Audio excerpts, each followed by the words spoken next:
Welcome, 49er faithful, to a fantastic special episode that we're doing here this Thursday, joined by a very special guest. You may recognize him from his YouTube channel, Grant Cohn from Sports Illustrated. Welcome to the show, Grant. How are you doing? I'm doing great. Pleasure to be here. Thanks for having me. Love having you on my channel all the time. Now it's going to be fun to do a role reversal. Yes, indeed. We have that regular Friday show that we've been doing for a long time. That's what really sparked the joy of streaming for me. So I owe you a debt of gratitude for that. And I just want to take a moment to celebrate with the viewers. Well, COVID sparked the joy of streaming for me. So I guess we have to owe a debt of gratitude to, we have to thank COVID a little bit. Well, hey, at least some positive came out of a lot of that negative. But I do want to take a moment to say happy birthday to you. I know that today, January 13th, is your birthday. So happy birthday, sir. Appreciate it. I'm 34. It sounds like a big number, but I still feel like I'm 12. Yes, it's remarkable. The older you get, on the inside, you still sort of feel like the kid. And then you look in the mirror, you're like, wait a minute, I'm not a kid anymore. 34? That's a big number. Happened fast. Seems like a lot of time. Okay, wow. Well, we won't dwell on that because it can certainly take you down a dark path, and you don't want to do that on your birthday. You want to stay positive on your birthday. So instead, we'll go down a different path. You know, the way I wanted to approach this today is to expose those that haven't seen you, which I think is probably the minority of anybody on YouTube. But give a little bit of background around how you got to where you're at right now. Because for me, you know, I've followed you from back in the Press Democrat days. I remember that old blog when you began there, and some of the heated conversations that you were able to create, the dialogue that you were able to stoke was pretty remarkable to me. And so I wondered if you could tell us a little bit about your history in covering the Niners, and where did it all start for you? Yeah, it started in 2011 at the Santa Rosa Press Democrat. I was 23. That's the math. I was 23. It was, here's how it worked. Matt Mayoko was at the Santa Rosa Press Democrat for a long time, got hired at NBC Sports Bay Area, big time promotion. Then the next year, Eric Branch takes over that blog. In 1 year, does such a great job, gets hired full-time at the Chronicle. It was a big deal blog, okay? And then they're trying to figure out who to get it to next, and I get the job. A lot of people are pissed because it's Lil Cohn's son, and who the hell is Grant Cohn? A lot of people didn't like that. I didn't realize what a big deal that job was. Like, all of a sudden, I felt like I was in like the public spotlight, and people were discussing, does he deserve this? Like, hold on, I'm making $1,000 a month. I'm not a full-time employee. I think most people would turn down this opportunity. Anyway, that's how I started, $1,000 a month writing for a website. And it was, you know, write every day, get as much hits as possible. If you get 1 million views in a month, we might give you an extra $500, something like that. And, you know, I was expecting I was going to just take off, 23 years old, taking over the blog that Mayoko and Branch wrote. Like, I'm going to be at SI, ESPN within 3-4 years. And it just never happened. I just stuck there at Santa Rosa Press Democrat for about 10 years. And I went from about making $1,000 a month to up to about $3,000 a month. And then I was getting knocked back down to about $1,500 a month. And I realized they're pushing me out. Like, they don't even want me anymore. I failed. So I really thought I had blown it, a golden opportunity, till about 2 years ago. What happened 2 years ago? Pandemic. Everyone started going online. SI reached out to me and gave me a new opportunity. They were a lifeboat. And it was like, you're not a full-time employee again, and you're not working with the magazine, but think of us as a partnership. You're the publisher of this website, and you can do, and it's been the greatest thing ever. It got me into these videos. I had to put videos in the articles. Anyway, I pretty much turned into my own boss. I have 2 different revenue streams, and I never needed a big time company in the Bay Area to co-sign me, hire me. I'm pretty much self-employed, and I never have anyone tell me you can't say this, you should say that. Would you do this? It's the best. So that's that. Yeah, I bet. When you were looking back at the Press Democrat days, what was the most challenging aspect of that experience? Feeling like a failure for most of it. You know, feeling like, wow, my own employer isn't that excited about me. The fans think I don't deserve this job. Everywhere I go to try to get the next job isn't really into me. I guess those years were really humbling because I I went to UCLA. That was a big shot to an 18-year-old's ego. And then you come out of UCLA and I immediately got, a job covering the team. I thought I was a superstar. That's why I kept betting on myself and winning. And then 10 years, I was like coming up snake eyes on the craps table. And I just kept throwing the dice over and for 10 years. And all of a sudden now I make way more money than I need. And I get to do exactly what I want. And and I'm my own boss. I mean, how did this happen? I don't know. It's kind of amazing. I hope it keeps going. Did that humility that came out of those early years, does that fire you up today? Is that part of what drives you to do what you do now?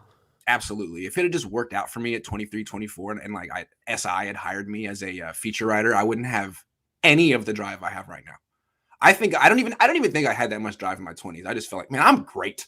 I'm amazing. So many people are going to realize it. And then I didn't really fight for it. And then it really took the PD saying, we don't really have the budget for you anymore, being like, oh my God, I need to get really resourceful. And then I don't know. I don't think I was a genius or anything, but things happened with the pandemic. I was in the right place at the right time. Things started working. I don't know. I mean, it's not just me, it's you and Vish and all these. I don't know. Everything came together, but the channel is helping. Really, really good. Thank you. I bet. Yeah. I bet. Yeah. Over that time, I mean, you have covered some interesting eras for the 49ers. Obviously, the Jim Harbaugh era, the period in between, and then the Kyle Shanahan era. What was your favorite coaching staff throughout that time frame? Did you have one? Were you fonder of the years where the Niners were competitive? Or was it more fun to cover them? I know this is a weird question, but when they were a dumpster fire, like, was that actually more entertaining? No, I love the Kyle Shanahan era because it feels like my era. I mean, I covered the Harbaugh era too, and it was my beginning. It was wild. It was right. In some ways even more entertaining than this, but my dad was a star back then. I was young. This to me feels like, me and Kyle are like head to head, like we, in a way that me and Harbaugh really, I was trying to, but he was more concerned with my dad and Tim Kawakami, and me, I feel like it's me now, baby. And they know it. And I love this. So I'm really enjoying this current run, right? Like this season might be my favorite season ever. I've covered some really great teams, but like, it's boring. I mean, 2019, it was like, can we just get to the Super Bowl? Number one seed, like no one in the NFC can touch this team. Can we get to the Super Bowl already? This team, every week, it's like, they're great. No, they suck. Wait a second. They're great again. I love this season. So this is that game in LA was one of the best games I've ever covered. This game in Dallas could be that too. Loving this year. Yeah. It has been fantastic. Now, going back further in time, there was a period in your life where you were a San Francisco 49ers fan. Is that correct? Fair statement? Absolutely. I mean, 1994, the Niners go to the Super Bowl. I'm in first grade. And everyone in school is wearing Niner jerseys. I'm a Niner fan. They win. I get to meet Steve Young a few months later. So my dad covers it. It was like, hell yeah, I love the Niners when I was in the 90s, when I was a kid, up and through the Jeff Garcia years. And even after that, when I went to college and realized that they don't really show Niner games in LA, which is weird. Show Packer. That is strange. Like, what? Yeah. Anyway, so over that time, what was it like transitioning as you come out of college, right? You have this rich history of being a 49er fan, of growing up in the Bay Area, of being exposed to Steve Young and all of the all-stars on those 90s teams, probably getting some inside access from your father. What was it like in transitioning from being a fan of the team to actually covering it when you came in for the Press Democrat? It wasn't as hard for me as it would be for maybe other fans, because I think a big thing with fandom is it's something you share with your dad a lot of the time. Like 9 times out of 10, it's something you share with your dad. And I didn't have that.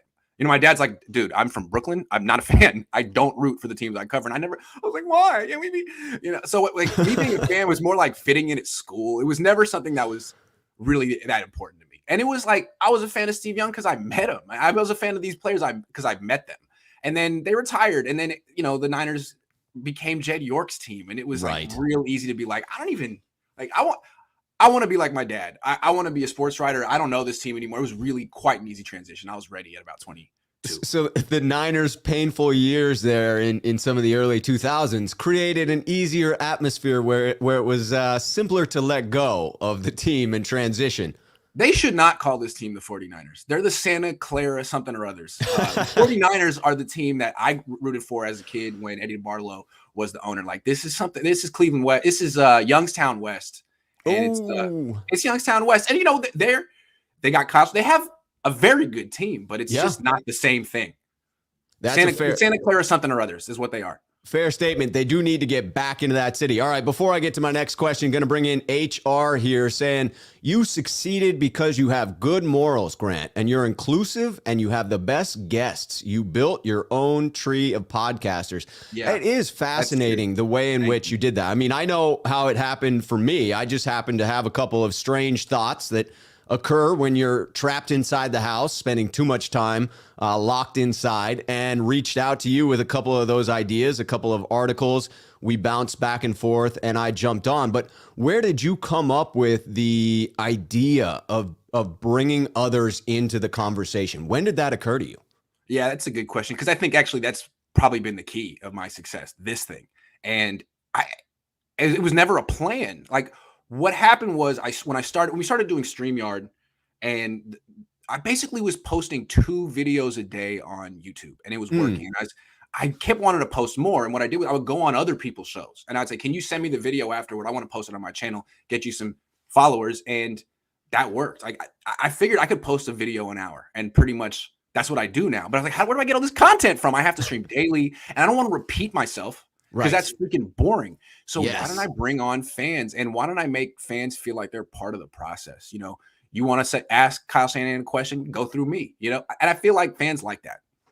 Yeah, the interactivity. I mean, you really do seem to understand that, grasp that, and embrace it, not just through bringing fellow podcasters on, but the inclusive nature of your streams in bringing in thoughts from the fan base and grabbing them from the chat and bringing them in as ideas. Also, Niner fans thought they hated me. I mean, for a long time, they really thought they hated me, but they didn't know me. And so basically what I did with like the Cohn phone and things like that is gave fans an opportunity. Man, you don't like me, you disagree with me, you are welcome to come on the show and say what you think. And I'm here to listen. I don't get upset. I talk it through. What I've noticed is most people don't come on to argue with me. They just appreciate that I give them a platform to talk about what they want to talk about. And so I think just me sharing my platform with Niner fans is maybe pretty popular. I think that it has. You are certainly famous, potentially infamous in some circles, but mostly famous. You know, speaking of those that spew a little bit of hate, how do you deal with that? Being a public figure, being someone that is famous, but also mildly infamous, again, to people that may not actually know you, but sort of know of you and believe you to be a certain way. How do you deal that? How do you deal with folks coming in and being negative? That's just on Twitter to me. I know people don't like me on Reddit, but I don't go on Reddit. So what I do is I don't go on Reddit, and on That's a Twitter, good place to stay away from altogether. I like everything on Twitter. If I read it, I used to be able to literally interact with every tweet that came to me. Now it's tough. But when I do check out Twitter and I get all the hate, I'm like, nice, good job, you got me. I mean, that's what Twitter's for. And I'm pretty toxic on Twitter too. So that's the energy that I cultivate. I'm not mad about it at all. I just like that people keep flooding my mentions. Like, thank you, I need that. Appreciate it. Got to be talked about. Got to be talked about. And honestly, like, no one comes up to me in the street and be like, Grant, I hate you. And you're like, everyone that comes to me in the street is nice. So if people want to talk crap behind my back, like, that's life. I don't care. Yes, I think it's totally acceptable. They're right to do so. If they want to spew some negative energy out into the universe, they can do that. What's been the most unexpected aspect of your rise to where you are now? I mean, the money, the success. I mean, I thought I was gonna be like a substitute teacher. I thought my 30s were gonna be more depressing than my 20s. You know, I thought my 30s was gonna be the culmination of all my bad choices in my 20s. But now it's like, I work at home. I make way more money than I need. I send myself on all the road trips. I have so much fun doing my job. I get to talk with you and all these different people.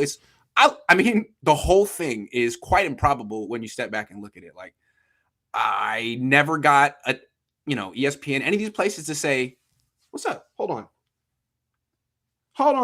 I got to make sure that I'm plugged in because I don't want my computer to die.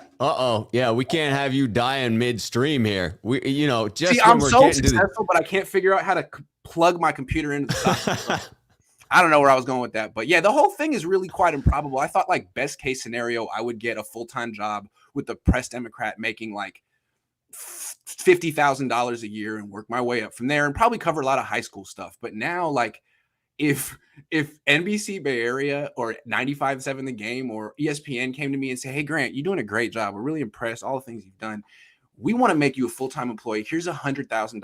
Here's a year. Here's $150,000 a year. I'd say, thanks. No, thanks. No. Pass. Absolutely. Like, honestly, I've been thinking about it. For me to do something different, I would need someone to come to me like offering me millions of dollars. Millions. Because what I do now is what I want. I'm my own boss. I make plenty of money. The growth has been a steady incline. And nah, man, because as soon as I get a job somewhere else, I got a boss. I got people telling me what to say, what I can't say, where I went too far. I got to talk about other teams. I probably got to leave the Bay Area. Nah, man, we're talking millions. I think I'm probably going to stay here because I don't think any organization is going to spend that kind of money to have me just be reckless, which is basically why I think people like me. I mean, I'm free to say things that everyone else isn't because they have bosses. Yes. And I'm professional. I mean, I studied my dad. I know where the line is, but I can get much closer to it than other people.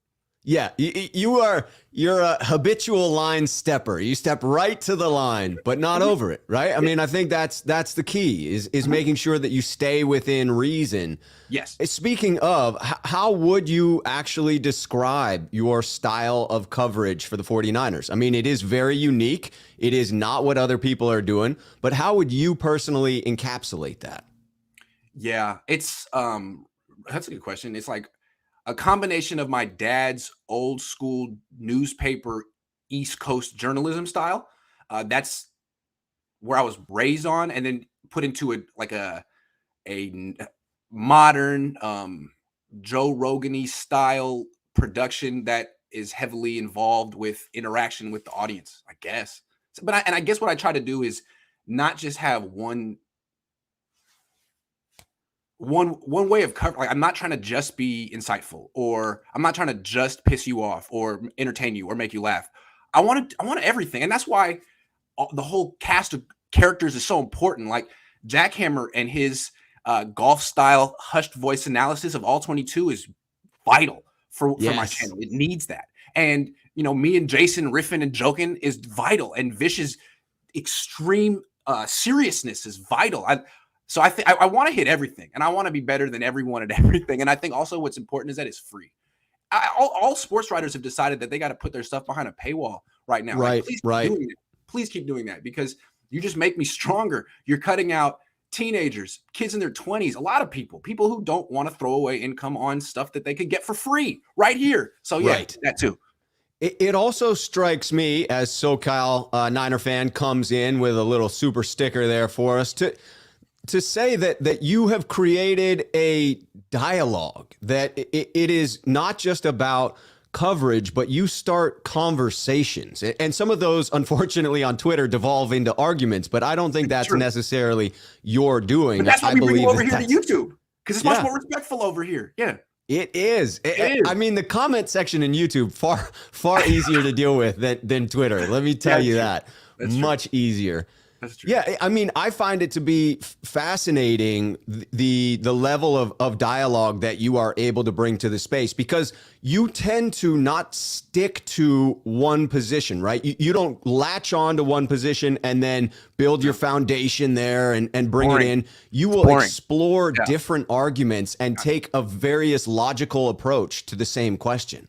I think it's boring when you just say, this is how I feel. I'm always right. I'm never proven wrong. I'm going to repeat myself. And I do that sometimes on certain issues. And I remind myself, like, dude, you're repeating yourself. It's boring. And when people are mad at me, it's because I do that. I always think it's more interesting to say, you know what? I was wrong. New evidence has presented itself. Let's talk about it. That's always interesting. Yes. And that's the scientific method. That's the way it's supposed to go. When you get new information, you make a new hypothesis. That's the way it works. I always felt the smart people I met do stuff like that. Yes. Joe Stull coming in. Grant and Rob, you are a great duo. Thank you for the content. Grant, where are you from? Rob, how is the Niners fan scene in Portland? All right, Grant. So you are, if I may speak for you, I believe an Oakland Sun. Is that not correct? Yeah, I'm born and raised in Oakland. I went to UCLA, came right back to Oakland. My mom is from Oakland. Her mom is from Oakland. I mean, there's 4 generations of Italians. I'm half Italian as well as half Jewish, and the Italian Nice. side of me is been in Oakland forever, ever. So I'm very proud. Forever, ever. Forever, ever. Yes. I mean, that is a deep family tree there, mixed in with a little bit of Brooklyn for good flavor. As far as the Portland scene for the Niner faithful, there is some bar out in Sandy, 122nd, but I tend to stay here in the man cave to watch, so I don't go out to the bar much on Sundays. I don't want my viewing experience to be hampered by loud noises and whatnot. I am intently viewing the game. Neil coming in, 2 GOATs, both have neighboring birthdays, Grant and Debo. Oh, I didn't know that. Do you know when Debo's birthday is? Did he just have one recently? Yeah, hold on, let me see. Debo Samuel birthday. Oh, nice. Look at that. 15th. Oh, 15th, nice, man. You guys are just back to back celebrating. The Capricorns, man. Those are the most. He is most fascinating. On a tear right now. Yes, he is. I mean, an amazing season. Speaking of, let's talk about the 2021 season. Let's get past the Grant Thank you story. For letting me talk about myself for 20 minutes. I was very self-indulgent on my birthday. Thank you. I love it. I mean, people need the background because I don't think people understand. People love and they hate, but they don't understand, and they need that information, and they get it here. That's right. Yes. That was a really good interview. Thank you. I appreciated it. Oh, you're very welcome. Anytime, Grant. Anytime. Great. So looking back, this is a view of where we are now, but in reference of how the season has played out. If you were grading the 49ers, not on any scale, but just in how you feel about how they approached the 2-quarterback system, how did they handle this pretty tricky situation? It's a good question. I mean, I think I'll give them, let me start with the positives. Yeah. They stuck to their plan. They wanted to have both quarterbacks on the team this year. They wanted Jimmy Garoppolo to start. They wanted to make the playoffs, and they've accomplished all of that. Now, I think they wanted to be better than 10-7. I think they didn't want to have a road game every single week in the playoffs. I think they expected more. And that's why the other side of it, I would say, is I've been saying it all year, and I just don't know that the Niners are playing the quarterback that gives them the best chance to win. I know you say it's a Super Bowl roster. You got to go with the vet. And to me, Jimmy plays like a rookie. He makes rookie mistakes, and he's talented. I mean, clearly isn't a bad quarterback. He's fine, but he does play like a rookie in a lot of ways, and he doesn't really improve. He makes the same mistakes. So I figured if you're going to go with a quarterback, if you got 2 quarterbacks who make rookie mistakes, maybe go with the one who has this otherworldly skill set. And I mean, look, he improved on the scout team this year. We saw it. He looked better in his second start than he did in his first, I thought. Significantly better. Significantly. So, look, this is how I don't know that the 49, maybe I'm wrong, right? I just don't know. I wasn't at all these practices, but they never really had a quarterback competition. They never really gave Trey Lance a chance. The plan was not now. It was the same plan that the Chiefs had for Patrick Mahomes, not now for you. And I would probably say that was probably the wrong plan for the Chiefs too. But you know what? Next year, after seeing what Lance looked like against Houston, quite encouraged for next year. And I think this team will be Super Bowl contenders next year with him. I think they'd be Super Bowl contenders right now with him. And if they don't win the Super Bowl this year, I think Niner fans are going to be pretty bitter because this team is freaking stacked.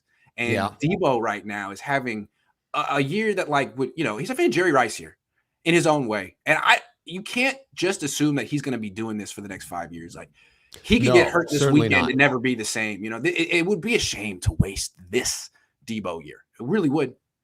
I agree wholeheartedly. It is something special. Those aren't the type of years that tend to repeat themselves. They come with a cost, right? I mean, Debo Samuel is putting everything out on the line this season, and he's doing so to earn generational money for his family, for his young son that he just had. Deserved. And he will get that money, no question about it, but it will come at a cost. I mean, his body will bear the cost of the yards that he racked up this season, of the hits that he absorbed. And will he play the same way when he's a corporation and now his body is his, you know what I mean? Like, it's not, your mentality changes when you're like, man, I just got to do this to get the bag. And I can do that. And now I'm hungry. Now I got to keep my body healthy because as soon as I'm hurt, then the gravy train ends. You know what I mean? It's like, It's human nature. I'm not talking about what Debo's like. And you see with players all the time. Anyway, that's a different conversation. The conversation is this is a Super Bowl team. And if they don't win it, it's going to be because of their quarterback.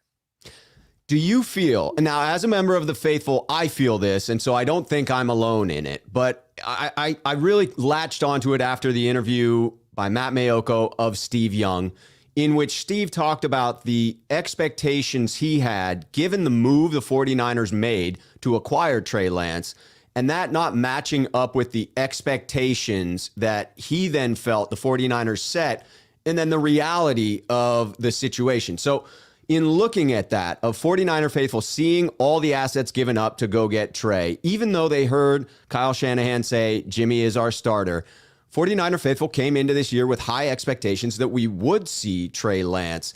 Why do you think it is that the 49ers organization as a whole did such a poor job in setting the proper expectations for the faithful? Or do you think that was our issue? Maybe. I mean, I think it's interesting, right? Like what they kept saying is we're doing exactly what Kansas City did. No one was mad at Kansas City when they traded up for Patrick Mahomes and kept Alex Smith. And that's true. The difference was, though, that Kansas City traded up to the 10th pick, something like that. Yep. And they gave up a third. They swapped first and gave up a third. Like, you could sit the 10th pick in the draft for a year. I mean, no one's mad at that. But trading 3 first-round picks in a third to move up to 3, it's unprecedented to sit that player. The last time a number 3 pick has sat an entire season essentially was like Carson Palmer. I mean, it doesn't happen anymore. So whatever, that's fine. I think that's pretty much why people were so upset. And the Niners can be like, look, we're 10-7. The Chiefs were 10-6 that year, but the Chiefs went 1-0 in the playoffs. I still think this Niner team is better than that Chiefs team was. This team shouldn't be content with a playoff berth and a first-round exit. Like, I think they could have done better than that this year. I think they really could have. They got so many guys in their prime or getting right to it. Don't waste this. Find a way to win the Super Bowl this year right now. Please, can you do that?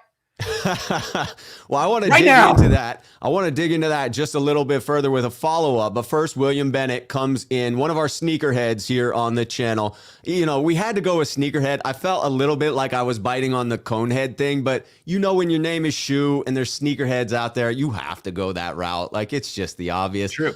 But he comes in, happy birthday, Grant. Enjoy your day. I do hope that you have some good plans. I hope you and your wife are going to do something fun today. Hope that's on the docket. Transitioning back into the follow-up here, is this season a success because the 49ers are in the playoffs? Or to your point just a moment ago, do they need to do more in order for this season to really be a success? Hold on real quick. Abe Lopez says, all the podcasters lead by Grant. Clown lead the chaos. You're responsible for the fans who are split. So basically, us having conversations split the fan base. See, to me, this is why I like what I do and why I think this is important, because I think really the attitude the other attitude, the prevalent attitude in sports journalism is fans should shut up. You don't know what you're talking about. Shut up and listen to the writers and fork over your money to the team and be happy and celebrate everything they do and don't have an opinion because you don't know. And, you know, I'm basically over here being like, no, I want to hear what you have to say. You should be able to and say it on my channel. So, you know what, Abe, I disagree with you, man. And I'm going to keep empowering people to talk. And I think it really does rub certain fans the wrong way. They think that we're splitting the fan base. No, you're just hearing fans voice their opinion. That's a good thing. It is a good thing, and it creates dialogue. And I do think that, you know, as the shepherds of that dialogue, we have some responsibility in keeping it reasonable. But the ultimate test falls with the people who continue the dialogue, right? How they interact online falls at their own feet, not at your feet, right? No, if they go some negative route, that is not your doing. That is their own choices. Conversation on Twitter and be like, hey, man, you got no. If you go too far, you can't be on my show anymore. We've already seen that happen. Yeah, you can't have I mean, you can go out there on Grant's show, but there are limits. There are hard limits. There are limits. I mean, you can't be making Sports Illustrated look bad over here. That's right. Yeah. That's right. All right, Francis coming in here. This team or the 2013 49ers? Take it from whichever angle you want to say, whether it was more fun to cover them or which team was a more dominant team. That 2013 Niners team went into Carolina, went into Green Bay, beat Aaron Rodgers. See, I don't know if this team's going to do that. Yeah. I'm going to lean 20. I mean, man, that team just ran out of gas at the end and basically lost to an amazingly great Seahawks juggernaut. Juggernaut that went on and just destroyed. Like, that was the Super Bowl that year. That was the Super Bowl. Yeah. The Niners were winning. They came this freaking close and ran out of gas because it was their third straight road game. It's tough. I gotta go with 2013 team, even though I think if you put Lance out there, but no, 2013. But I digress. I mean, that game, very much like the 92, 93, 94 playoffs, it was decided in the NFC Championship game, right? You knew who was winning the Super Bowl after that one. All right, Joshua coming in. Happy birthday to Grant. My birthday brother, Joshua, shares the 13th with you. It's my birthday, too. Also 34. Look at that. Born in Vallejo, so probably different hospitals. Great show, guys. Appreciate the birthday content. A pleasure, Joshua. Happy birthday to you. Cheers. Cheers. Happy birthday, man.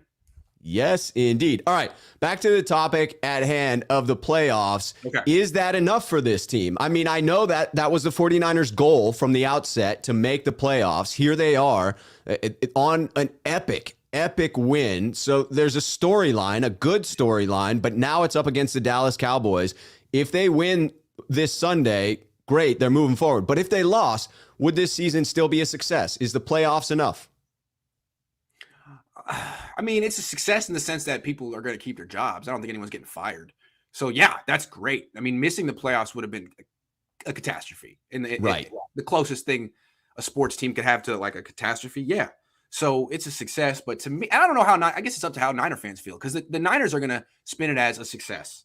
You know, we made it to the playoffs. That was our goal. We're going to trade Jimmy Garoppolo. We're going to start Trey Lance next year. And then we're going to do exactly what the Chiefs did.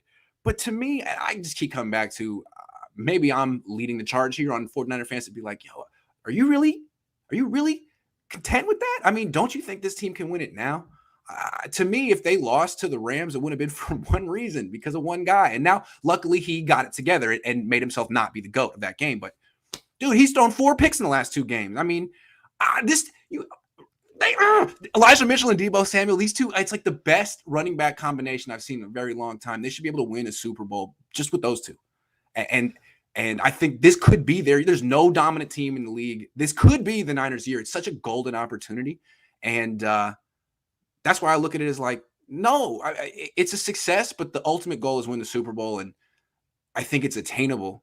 I just don't know if Jimmy can do it, because he had a chance. He blew it. And that's why Trey Lance is here. And now you're giving him another chance. Like, this is a golden opportunity. They don't come around. Like, next year could be a whole different thing.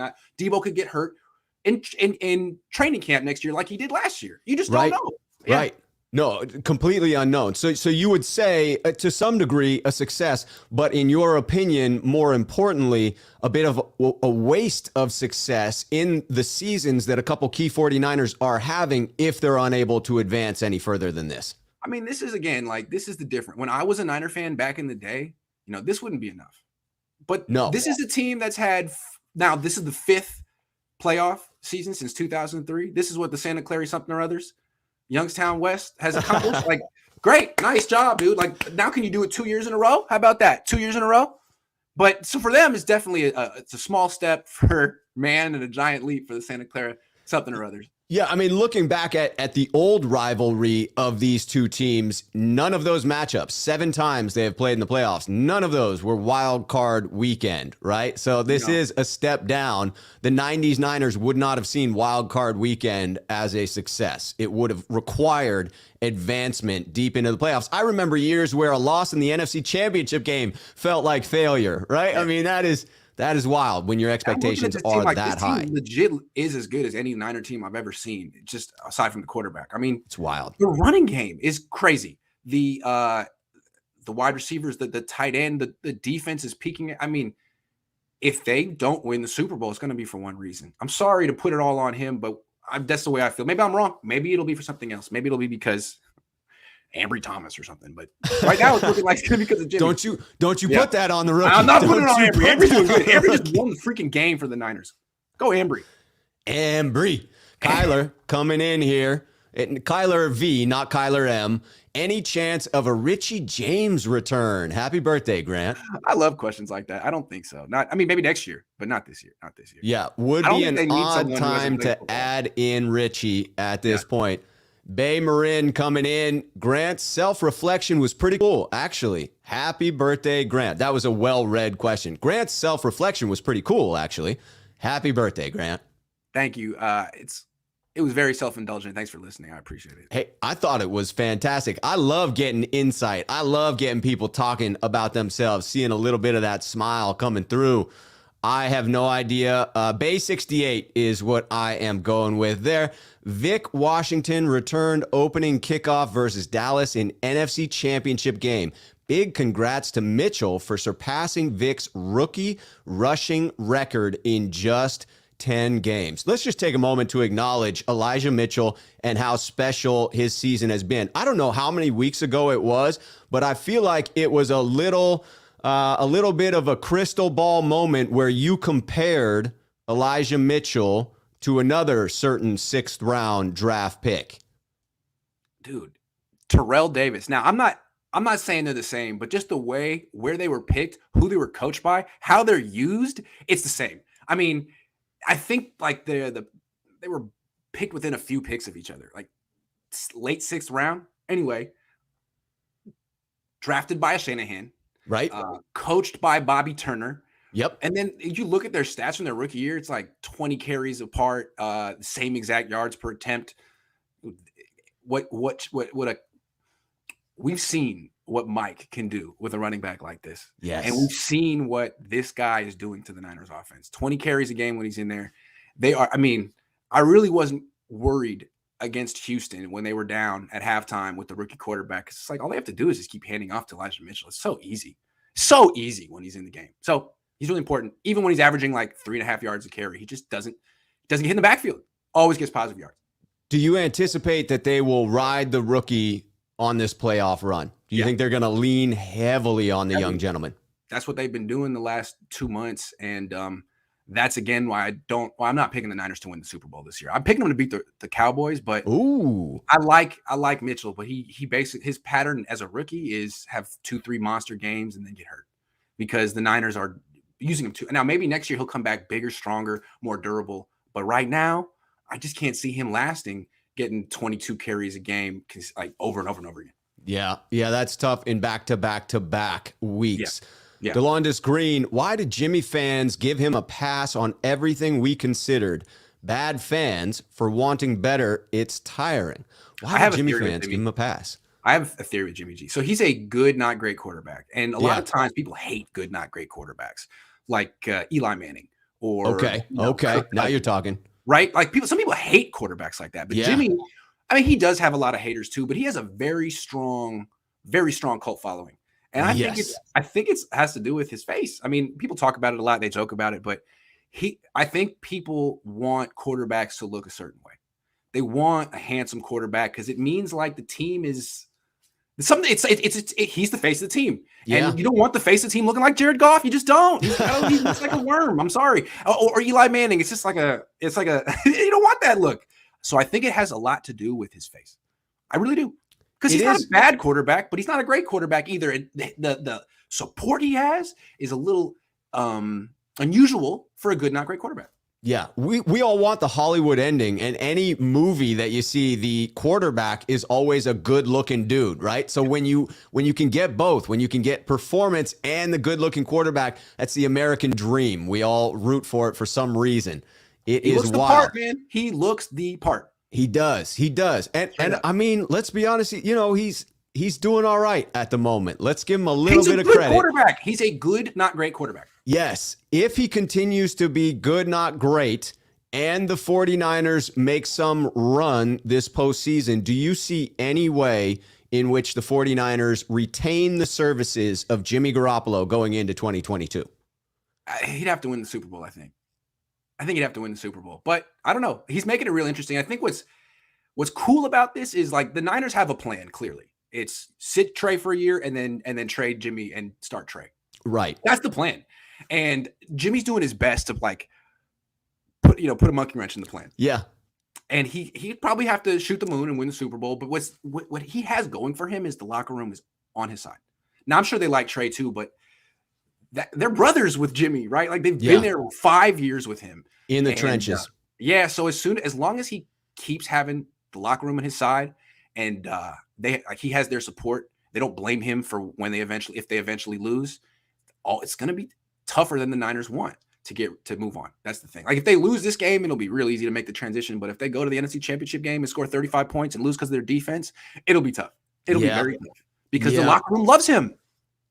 I agree that the only way he ends up staying is the Super Bowl victory. I think it will be interesting to see how it plays out, what role he plays in any wins or losses coming up. I know a lot of people vacillated wildly based off of the result of the Rams game, talking about how that saved Jimmy's trade value. Just a quick aside, it's my opinion that most NFL scouts and talent evaluators wouldn't have quite the same swing that the fan base did, right? If one game changes your opinion of a player, unless it's his coming out game, if one game changes your opinion of a player, you're not really a great talent evaluator, right? I mean, that's the way I look at these last two Jimmy starts. Like when you take the emotion out of it and look at the numbers, it was the same performance. Like he literally similar guy. He had the same QBR in both games. In Tennessee, 46.1. In LA, 46.1. I remember checking it after the Tennessee game. Like, I want to see what his QBR was. It must have been like 0, right? And it was like 46. That was way higher than I expected it. And if you go back, like he really did do a lot of nice things. He completed 75% of his passes. He led that touchdown drive when they needed it at the end of regulation, and they ultimately lost because the defense couldn't stop Tennessee from getting a field goal at the end the way they stopped the Rams and forced overtime. Like, Jimmy could have been the hero in Tennessee had the defense forced overtime, but really like 2 picks, a third potential turnover that wasn't a turnover, and a missed deep throw. Like it was the same freaking performance. And after Tennessee, Niner fans are like, okay, I'm finally done with Jimmy. I hate this. after Inglewood, they're like, he's just totally redeemed himself. He's a hero. Maybe we should extend his contract. Like he literally just did the same thing back-to-back weeks, and the team had a different result. So that's very interesting to me. Very fascinating. Yeah. It will be, I mean, what a great storyline to have followed this entire year. What a great storyline to continue to follow into the offseason. Melody Moonfire coming in here. Happy birthday, Grant. My birthday is tomorrow. Happy birthday. What a another name. Close one. We'll celebrate tonight and all weekend. Love your show, and your personality is nuanced and unique. Thank you. She love likes it. Love it. That was real nice. All right, coming in here from Jeffrey. You know how much does misdirection play a part of our plans? Cowboys react fast off the snap. Grant becomes more of a fan the further we get into the playoffs. Misdirection is always good. It's what the Niners, pretty much their offense is based on, pre-snap motion. And it seems like Debo has now reached Tyreek Hill levels where you just put him in motion before the snap and defenses freak the hell out. Like there was that touchdown pass to Juwan Jennings at the end of the game. Debo Samuel just goes in motion to the left, and 2 guys are just drawn to him like a magnet, and no one covers Juwan Jennings, who catches it. So I would think they should probably keep doing that for sure. Thanks, Jeffrey. Yeah, I absolutely look forward to seeing a lot of motion using Debo Samuel as a decoy many times, because you watch the defenses just tail him the same way that they used to tail Juice when he was the more obvious tell of a direction the run game was going. But it doesn't seem to help. The Niners are still able to get those yards. Dr. J, one of our sneakerheads, coming in. Don't forget the salary. Don't stay with Jimmy time to say goodbye after the season. Maybe the last year to get a trade value for him. If you had to put a value on it, I have speculated myself that I would put it at a second and a fourth for Jimmy in the offseason. If you had to put your own value at trade value for Jimmy, where would you throw that? A fifth. A fifth. Ooh, shots fired. It's not Jimmy. It's his contract. I don't see how anyone wants that contract. Now, maybe people like someone smarter than me can figure out how teams can maneuver it, but I feel like you're either paying him $27 million for 1 year or $27 million spaced out over a couple of years. And either way, who's dying to spend $27 million on Jimmy Garoppolo when I think you could get similar quarterback play for way cheaper than that? But you know what? It just takes one team. I don't see it, man. I don't believe it. I don't see this market. Yeah, I definitely see it as a wink, wink, nudge, nudge contract extension agreed to with the agent prior to a trade. Because I agree, nobody wants to pay that $27 million for 1 year's service. And a contract extension. So what does that make him? Does that make him your franchise quarterback, or is he like a long-term bridge? Like I think you got to go 3 years and hope that he can step it up. Oh, I pity the fan base that has that. Oh man. Hey, it's not the Niners' problem. No, somebody else's issue, thankfully. I mean, I guess the Chiefs were happy with Alex Smith those years in the Niners. So maybe some teams really going to like Jimmy Garoppolo. Yeah, and Washington was happy after, you never know. Team would see Jimmy Garoppolo as a step up. Washington? It's tough. Joe Stoll coming in, one of our sneakerheads. The Titans game was 3 weeks ago. Are we due for bad Jimmy?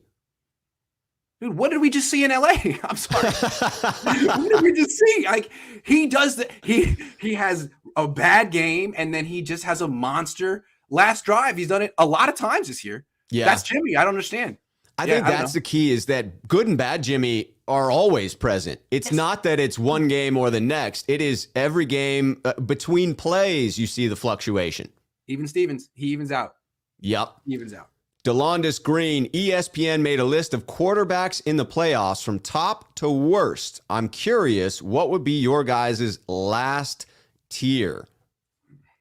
That's tough to do without the playoff picture in front of you. But, I mean, I put Jimmy, specifically talking about the Niners, in that 15 to 20 range as far as quarterbacks within the league in its totality. And so, judging by who else is in the playoffs off the top of my head. Hold on, I'll do it right now. Here we go. We got Derek Carr, Joe Burrow, Mac Jones, Josh Allen, Tom Brady, Jalen Hurts, Kyler Murray, Matthew Stafford. All right. Patrick Mahomes, Ben Roethlisberger, Jimmy Garoppolo, Dak Prescott.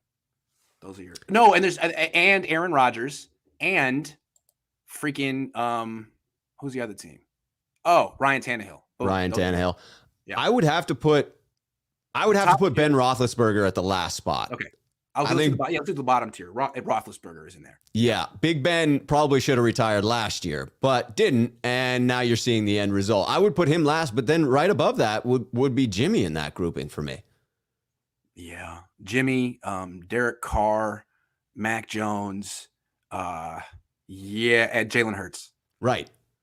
I mean, I like Jalen Hurts, but Jalen Hurts, Mac Jones, Derek Carr, Jimmy Garoppolo, kind of all in the same boat to me. I mean, I would put Burrow a little bit ahead of them, I think. And if you're building a franchise, you're taking Mac Jones or Jalen Hurts, because either one of those could have vast improvement as a quarterback. But Jimmy, I mean, you're pretty much looking at where Jimmy is, unless there's some change in his life that alters the course of his. Yeah, we agree on that. Yeah. Yeah. Amen. All right, moving. And Barry Baller has it too. We agree on that. Yep. Nice. Leo, another sneakerhead of the channel, at Rob Grant. Can y'all speak to how Jimmy G trade value is factored by how professionally well he has handled the quarterback controversy issue this year? Happy birthday, Grant. I would say my answer to that would be that a team that's looking for a bridge quarterback would be happy to have him in there because of that aspect to his game. But then a bridge quarterback, he's a very expensive bridge quarterback. So I don't know if those two things align. I mean, the way he set up the question, it's almost like we learned something new about Jimmy. I mean, he was in a very difficult situation, but this is who Jimmy is. He's always super professional and classy, and essentially, except for when he doesn't take responsibility for his mistakes after games. He does it with a smile. No, this is Jimmy. I mean, if you like Jimmy, then this is just like, this is just another example of him being the same in tough situations. So, I mean, if there's a Jimmy Garoppolo fan out there, they're looking at this season being like, see, this is more example of what we like about it. Right. It underscores what you already knew. I keep going back to Houston because that organization is basically New England Southwest. And a lot of the people in Houston were in New England when they drafted Jimmy. And right. I don't know how they feel about Davis Mills. I mean, they just drafted Davis Mills in the 3rd round. It's possible they look at him as like, a guy, right? CJ Beathard, like he's never supposed to be the franchise quarterback. Maybe they feel let's have him and Jimmy Garoppolo. I wouldn't be surprised if Houston is a team that could look at Jimmy as an upgrade because that's a very interesting situation to monitor. I've still got Pittsburgh top of my list, clean too, as opposed to what they got going on over there right now. Melody Moonfire coming in. Does Kyle's reluctance to run a 2-quarterback system reflect his work ethic, or do you think Jimmy got upset when Trey had touchdowns in the beginning of the season? Do you believe Kyle when he says it was his play calling? No, I don't believe it was Kyle. I think that's Kyle being a good leader and taking it on himself. Kyle's been a better head coach and leader this year, but I think Jimmy pushed back, and I think the locker room pushed back. I think they felt we don't need this. We don't need this. And maybe there's something to that. This team is really good. Just pick one quarterback and go all in, Kyle. And, he picked one. So we'll see if he picked the right one. Yeah, and you would think that he's seeing some redemption in having made the playoffs, but with how close that was, I mean, just a couple of plays going the other way, this season would have definitely not been a success if the 49ers missed the playoffs. One play in particular. I keep going back to this quickly. Rams have the ball up 17-0 at the very end of the first half. It's 3rd and 1 from their 42 or something. And it's like 3rd and like half a yard. It's real close to the 43. In that situation, what does Kyle Shanahan do? What does Jimmy and Kyle do? QB sneak. Every time. And it works every time. I don't know if you remember what the Rams did, but they went empty backfield. Shotgun. Empty backfield. They needed like 6 inches. And they got sacked for like a loss of 8. That set up the Niners field goal drive right before halftime. I mean, really, it should have been 17-0 at halftime. Right. Or 20-0, maybe 24. But because of that one call right there, that gave the Niners life. And then the Niners did the rest, give them credit for sure. But that's how close it could have been. They were like a QB sneak call away from missing the playoffs. And if they win the Super Bowl, it'll be amazing to know, like, just to remember what kind of like good fortune was required along the way. Yeah.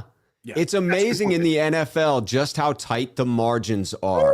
Absolutely crazy. The Niners needed Sean McVay to lose his mind temporarily on 3rd and an inch. He did. Yeah. Well, he lost his mind a little earlier in that quarter when he was out celebrating on the field as well. He seems to just not have great sense when he's playing Kyle Shanahan. I'm not impressed with Sean McVay. I'm sorry. I'm just not. Yeah, I can't blame you for that. I don't see a guy who's improved much since he got embarrassed in the Super Bowl. Kyle has improved. Kyle got embarrassed twice in the playoffs in the Super Bowl, but now look at his run game. He's got a run game that he won't give up on if he's up big. And in the second half of the, I think he's actually built to put away a Super Bowl. McVay, he peaked 3 years ago. His offense is the same as it was 3 years ago. His run game is terrible, and now their entire team is Matthew Stafford being good. Yeah.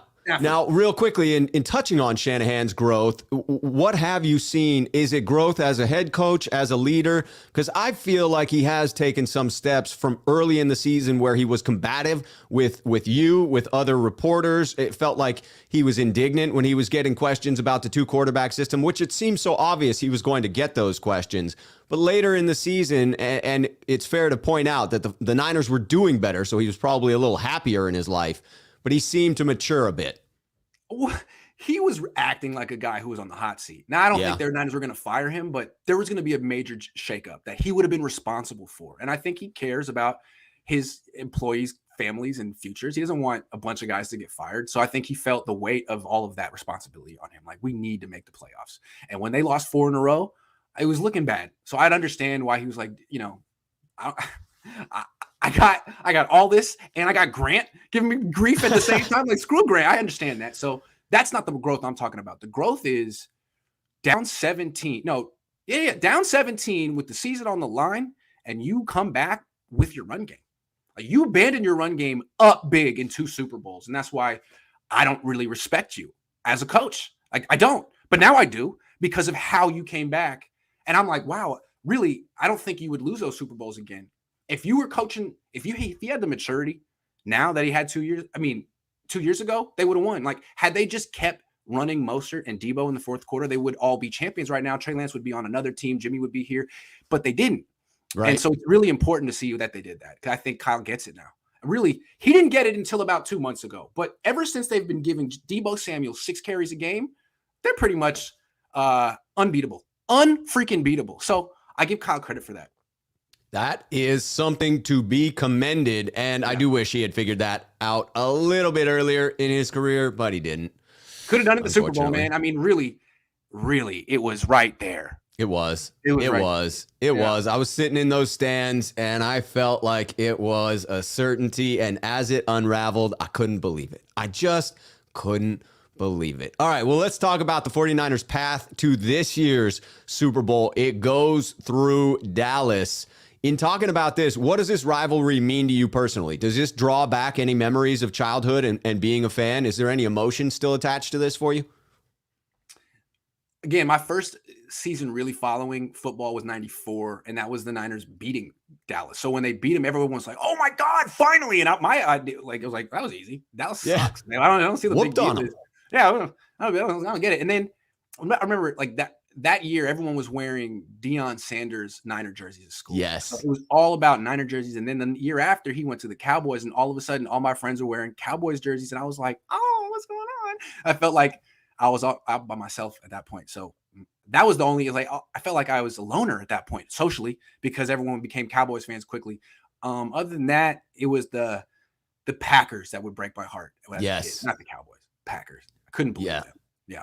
That was brutal. We could not seem to get past them. No.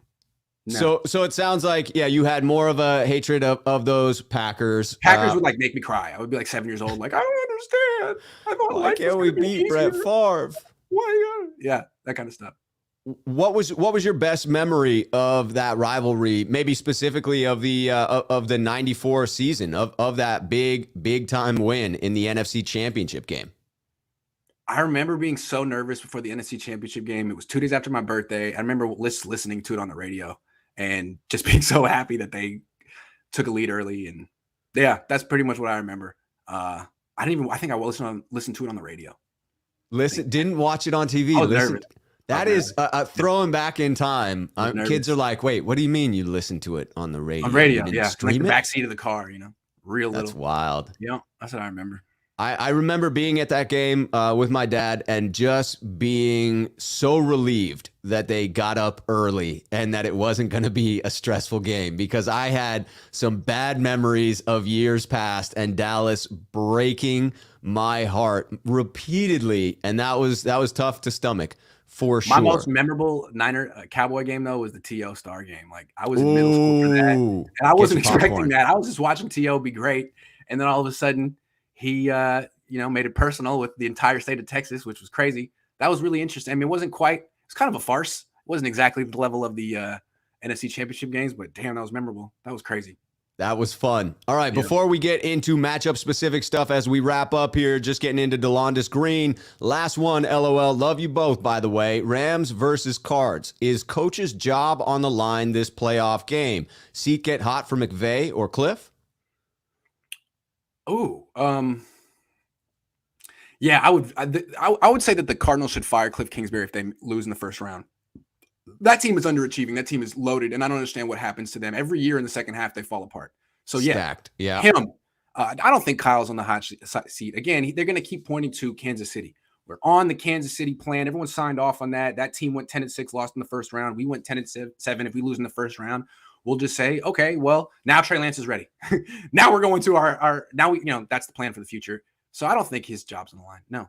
Yeah, it becomes a pivot for Kyle Shanahan on to 2022 with significant amounts of hope because it is the transition to Trey Lance. All right, getting in to wrap this thing up, talking about 49ers Cowboys. What do you think about this matchup specifically? What are you looking for, strengths and weaknesses for the Niners versus those strengths and weaknesses for the Cowboys? What jumps out to you about this game? Well, the Cowboys are another one of these modern NFL defenses that's fast. Yes, a little bit smaller. Yeah, I mean, that's how you're supposed to build your defense now. Like, you get the great pass rusher, you get the great corner. I mean, they would give a team like Kansas City a lot of problems, right? But the Niners are different. The Niners are physical on offense, unlike other teams, and they want to run the ball. And now that Kyle Shanahan has finally committed to it, and he won't let you off the hook, he's not going to be one of these games where he just forgets to give the ball to Deebo Samuel, like he did in the Super Bowl. Like, oh. When they would tell me to call that in the third quarter. No, you forgot. He's not going to do that anymore. Not going to let you off the hook. You're going to have to deal with 20 carries with Elijah Mitchell, 6 or 7 with Deebo Samuel, and most teams can't deal with that. And most teams aren't even built to deal with that. So Dan Quinn's knows it's coming. He knows Kyle well, and he's going to do the best he can. But I don't know how many teams. I really feel like what is going to take the Niners out is an injury, not a team. Okay. That makes sense. Yeah. That makes sense. So you think he's going to get the carries. Do you think Elijah Mitchell is going to have the success against Dallas? I would think they're going to sell out to attempt to stop the run. Dan Quinn's going to know it's coming. But sometimes that run offense is unstoppable. Really Which way do you see it breaking for the 49ers? If he gets 20 carries, is he averaging 4 yards a carry or more or less? Think about 4. And I think that's all you need. Yeah. Because this team, you get on 3rd and 1, they're not going to go empty. All you got to do is get that quarterback sneak. Right. So I'm just saying they can just keep 3 yards, 3 yards, 3 yards, 3rd and 1 quarterback sneak. It's their offense. It really works. No, seriously, I think they should. The problem with other run teams like the Rams is they don't do as much as the Niners. You got the zone running teams or the gap scheme teams or the zone read teams. The Niners do everything well. They do literally everything in the run game, and they do it well because they've been practicing for 5 years. So if you feel like, we can't let them run outside, we can't let them get to the perimeter, they have a million ways to run between the tackles. And Elijah Mitchell's good at it. So as a defensive lineman, you're there. You're like, man, I got to worry about the down block. I got to worry about a double team. I got to worry about the outside zone reaching and it's like, good luck.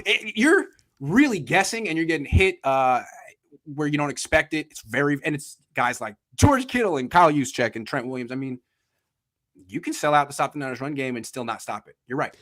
How impressed were you when the Rams took away the outside runs and the Niners pivoted to running between the tackles with Debo? I mean, just to see a wide receiver successfully running between the tackles like that, I was blown away.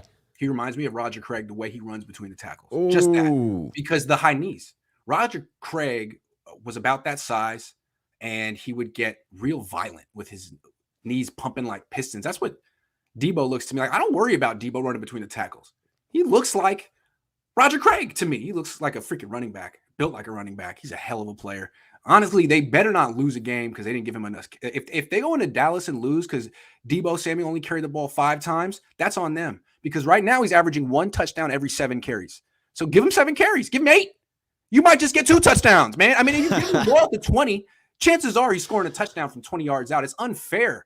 What other team has that play? And just give the ball to Debo play from 20 touchdown. Do that.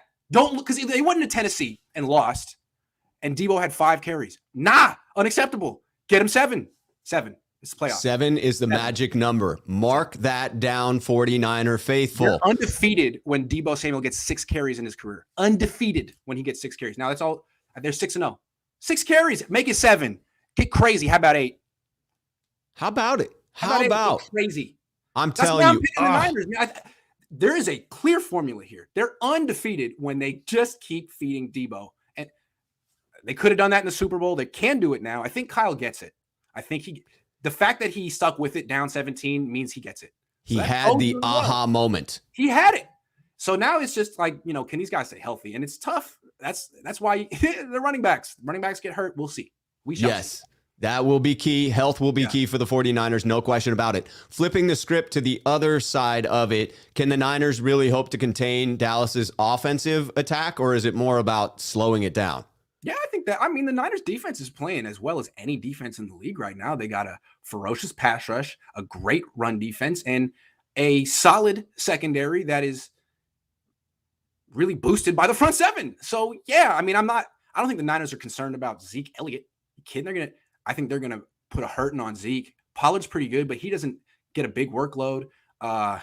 Those wide receivers are great, and that's a problem. But I think what the Niners can do is make Dallas one-dimensional and really bother Dak Prescott with his pass rush and probably keep him to 20 points or less. I think the Niners defense is definitely, it matches up with anyone, really. Yeah, I've been so impressed with their run defense surging #1 in the league after, week 6 or something like that. When you look at it, and that #2 in the league overall for the entire season for that run defense. And I would agree that I'm not terribly concerned with Ezekiel Elliott and wrapping him up. He seems to have lost a half a step. I am intrigued by Tony Pollard. Do you think he's potentially one of the X factors for Dallas, both in the offense and the fact that he is their explosive kick returner and does have a touchdown on the year?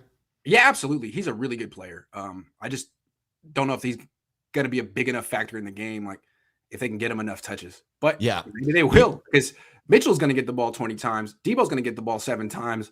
Pollard, if he gets 10 touches, how much can he do? But yeah, he's good. He is. Niners have to keep an eye out for him. Do you anticipate the Niners will attack Dallas much in the way that Arizona was able to do it, by limiting the effectiveness of the run game, effectively making Dallas one-dimensional, and then getting after Dak, both with the front four getting home, but with well-timed blitzes, much like the Arizona Cardinals were able to do, where they got home on a couple of those blitzes? I would think so. And I remember, Arizona held Dallas to 22 points. So I think the Niners can do probably, 20, 17. It's going to be tough on Dallas. You're not going to get easy yards against the Niners. You're not just going to hand off and get 4 or 5 yards of carry. It's not going to happen. No. And when you drop back, you're going to have pressure in your face. He's going to have to move a lot. Now, the thing about Dak is he's great, and his wide receivers are great.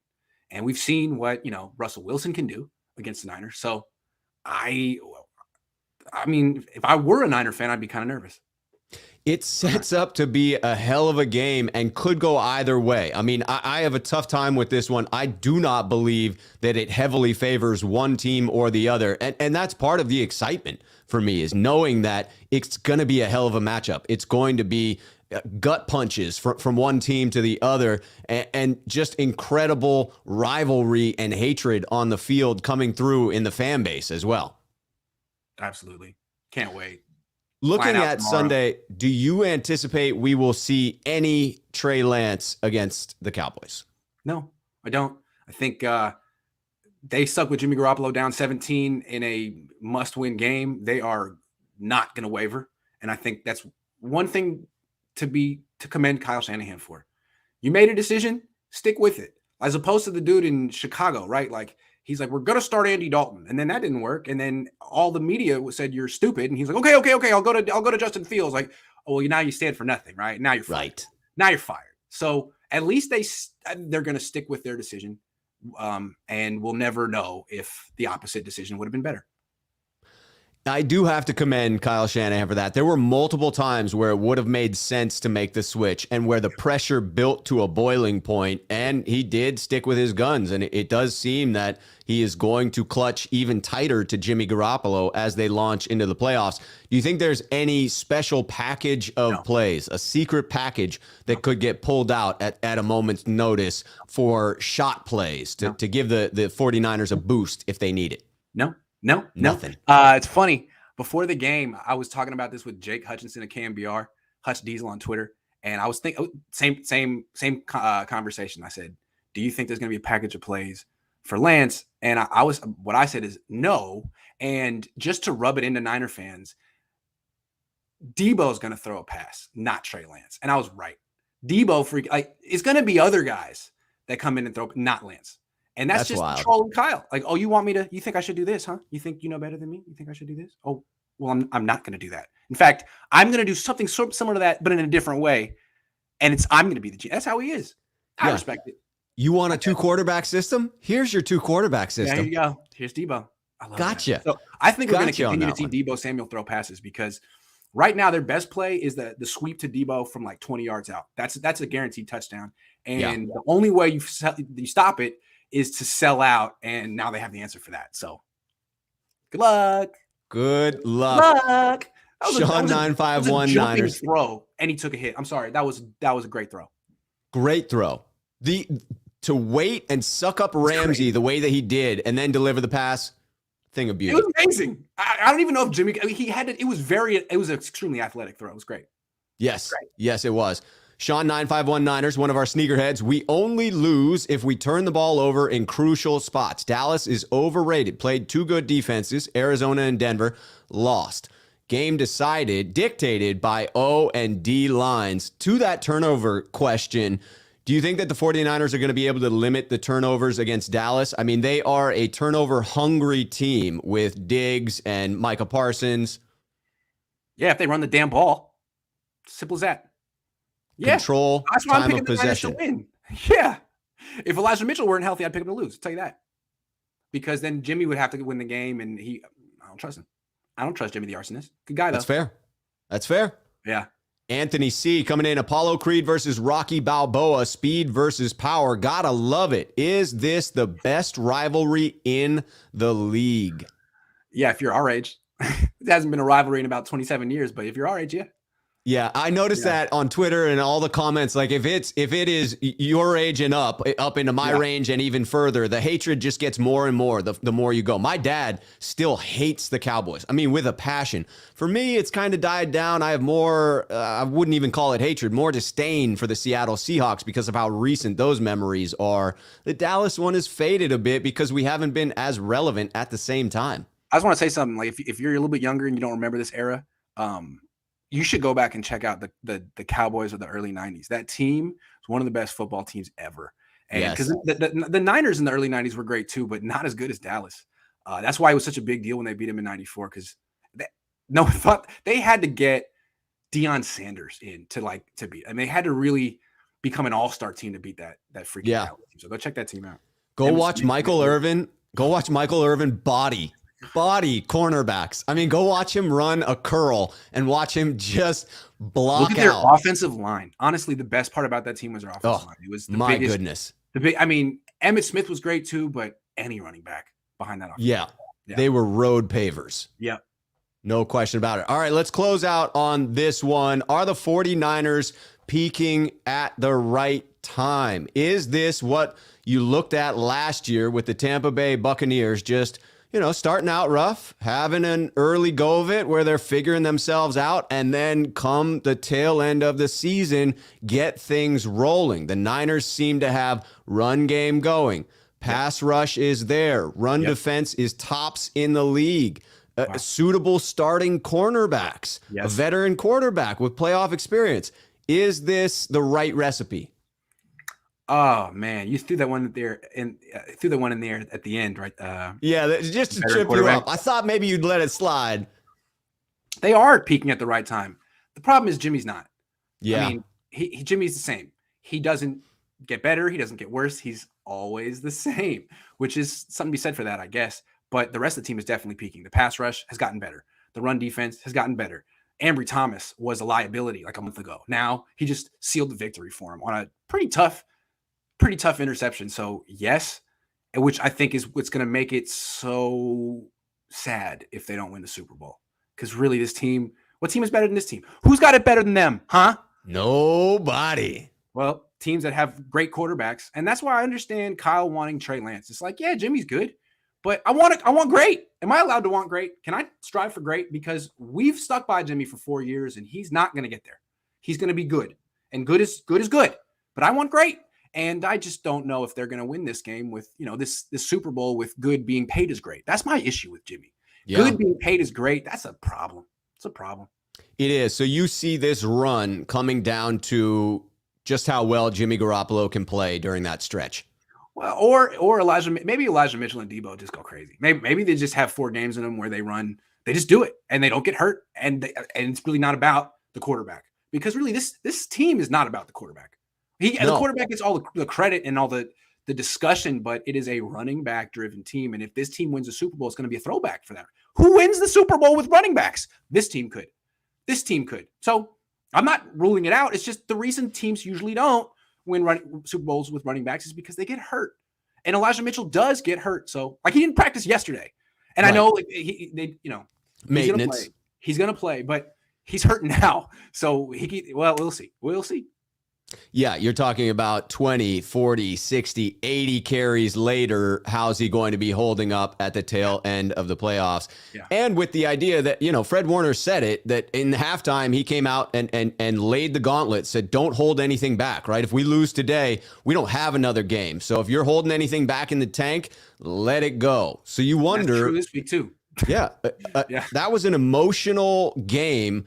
I wouldn't be shocked if the 49ers came out a little flat after that, right? I mean, typically you have those crescendo games. It's hard to get back up. I will be disappointed if that's the case, but you wonder if they'll be able to get back up emotionally for this one.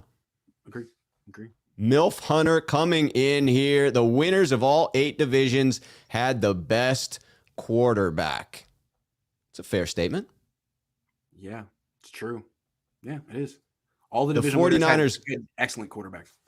Yeah, the 49ers are likely to come up against some of those excellent quarterbacks. The first one, obviously, being Dak. I don't know if you still put him in the elite category this year, given the performance, but certainly number one offense in the league, not too shabby.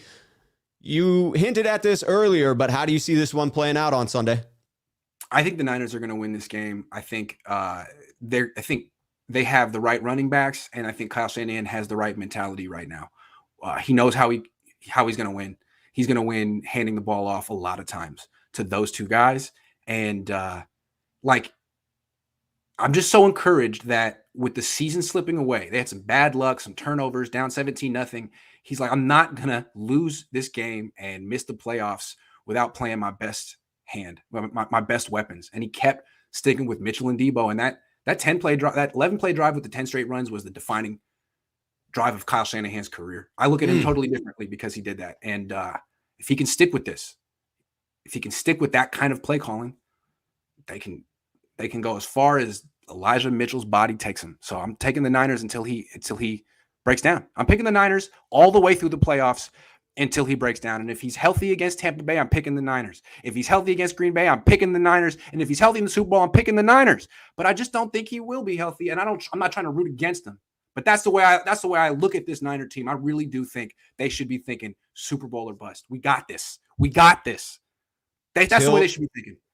Till the wheels come off. That's the way in which they should ride the rookie. Milf Hunter coming back in. Grant Cohn, 49ers are 7-2 without Mike McGlinchey. Yeah, it's interesting. But again, the turnaround happened when the Niners started using Debo as a running back. Look at his box score. All of a sudden, it was 0, 0, 0 carries, and then 5, 6, 7, 8. And since then, I mean, I think they've lost one game that he's – what was it? They lost in Tennessee. That was the one game that they've lost. The other one was in Seattle where he didn't play. And that's because they didn't give him that one additional carry that he needed. Could have been the difference.